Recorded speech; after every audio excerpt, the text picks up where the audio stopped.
समझ का फेर। बहुत दिनों की बात है। किसी गांव में एक किसान रहता था। उसका घर गांव के छोर पर था। वह अपनी पत्नी और एक बच्चे के साथ रहता था। किसान और उसकी पत्नी बच्चे को बहुत चाहते थे। एक दिन शाम को किसान लौटकर जब घर आया तो अपने साथ एक नेवले का बच्चा भी लेता आया। पत्नी के पूछने पर उसने कहा, मैं इसे बच्चे के खेलने दुलारने के लिए ही लाया हूँ। नन्हा नेवला और किसान का बच्चा दोनों साथ साथ बड़े होने लगे। 5-7 महीने के अंदर नेवले का बच्चा बड़ा होकर भरा पूरा नेवला बन गया, जबकि किसान का लड़का अभी भी पालने में ही झूल रहा था। नेवला बड़ा सुंदर और प्यारा लगने लगा। उसकी चमकीली काली आंखें और झबरे बालों वाली सुंदर पूंछ बड़ी अच्छी लगती थी। एक दिन किसान की पत्नी को कुछ सामान खरीदने के लिए बाजार जाना पड़ा। उसने बच्चे को दूध पिलाकर पालने में सुलाया और एक बड़ी टोकरी लेकर बाजार जाने के लिए तैयार हुई। जाने से पहले उसने किसान से कहा, मैं थोड़ी देर के लिए बाजार जा रही हूँ।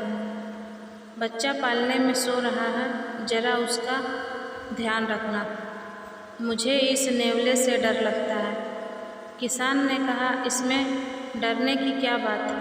अपना नेवला तो बहुत ही प्यारा और नेक है, जैसे हमारा बच्चा। इसके तुरंत बाद किसान की पत्नी बाजार चली गई। किसान को घर में कोई काम नहीं था। बच्चा भी सो ही रहा था। उसे छोड़कर वह बाहर घूमने निकल गया। रास्ते में उसे 2-4 दोस्त मिल गए। दोस्तों के साथ बातें करने में वह ऐसा मगन हुआ कि उसे घर लौटने की याद ही नहीं रही। उधर किसान की पत्नी टोकरी भर सामान खरीदकर घर पहुंची। आते ही उसने देखा कि नेवला दरवाजे के बाहर ऐसे बैठा है जैसे उसी का इंतजार कर रहा हो। किसान की पत्नी को देखते ही वह दौड़कर उसके पास आया। नेवले को देखते ही किसान की पत्नी चिल्ला पड़ी, तैयारे खून! नेवले के मुंह और पंजों पर ताजा लाल खून चमक रहा था।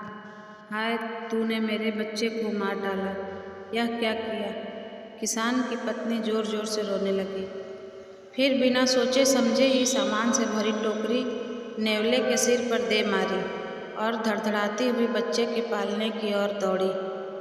बच्चा पालने में लेटा गहरी नींद में सो रहा था, मगर उसके पालने के ठीक नीचे खून से लथपथ एक जहरीला काला सांप मरा पड़ा था। मरे सांप को देखते ही किसान की पत्नी तुरंत समझ गई कि नेवले के मुंह में खून क्यों लगा था।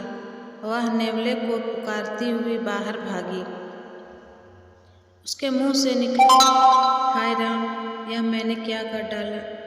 इस नेवले ने तो सांप को मारकर मेरे बच्चे की जान बचाई है।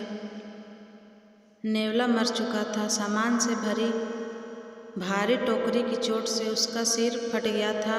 किसान की पत्नी को अपनी करनी पर बड़ा दुख हुआ। उसकी आंखें आंसुओं से भर गई। वह दहाड़ मारकर रोने लगी। पर अब क्या? यह सब उसकी समझ का फेर था।